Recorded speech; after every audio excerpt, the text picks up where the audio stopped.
Welcome to Breaking Ties, Destination Divorce. This is your go-to source for practical advice and support while you go through the divorce process.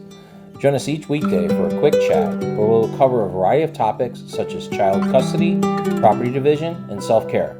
Together, we'll explore emotional, financial, and legal aspects of divorce and help you find the best path forward for you and your family. Here's your host and Certified Divorce Financial Analyst professional, Mike Fulkerson.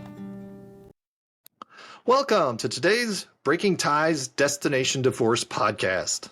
I'm your host, Mike Fulkerson, and we will be discussing how college expenses are handled for children when parents get a divorce. As we know, divorce can be very challenging. It's an emotional process for everyone involved. It's also important to consider the financial implications of this major life event. Specifically, we will focus on how college expenses are handled for children during and after the divorce process. First, it is important to understand that every state has different laws regarding divorce and how college expenses are handled for children. In general, there are two types of states: equitable distribution states and community property states. Equitable distribution states divide assets and debts in a fair and equitable manner, while the community property states divide everything 50-50. This includes college expenses for children, which may be considered a marital asset and therefore divided equally between the parents. Secondly, it is also important to note that the divorce settlement agreement will typically outline how college expenses will be handled for children. This agreement is legally binding, and it determines the financial responsibilities of each parent.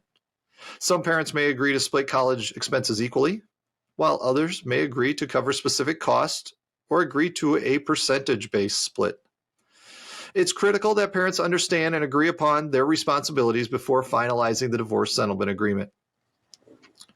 Thirdly, it is important to consider the free application for federal student aid, or the FAFSA form, and how it's impacted by divorce.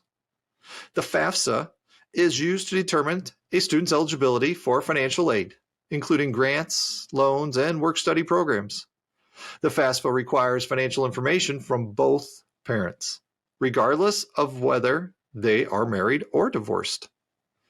This means that both parents may be responsible for providing financial support for college, even if the divorce settlement agreement outlines a different arrangement. Lastly, it is important to consider the impact of remarriage on college expenses for divorce. If a parent remarries, their new spouse's income may be taken into account when determining financial aid eligibility. This can impact the amount of financial aid a student is eligible to receive, as well as the amount of money each parent is responsible for contributing to college expenses. In conclusion, divorce can have a significant financial implication for college expenses for your children. It is important for parents to understand the laws in their state, agree upon a plan for college expenses in their divorce settlement agreement, and consider the impact of FAFSA and remarriage in financial aid eligibility. By being proactive and considering these factors, parents can help ensure that their children's college expenses are handled fairly and responsibly after a divorce.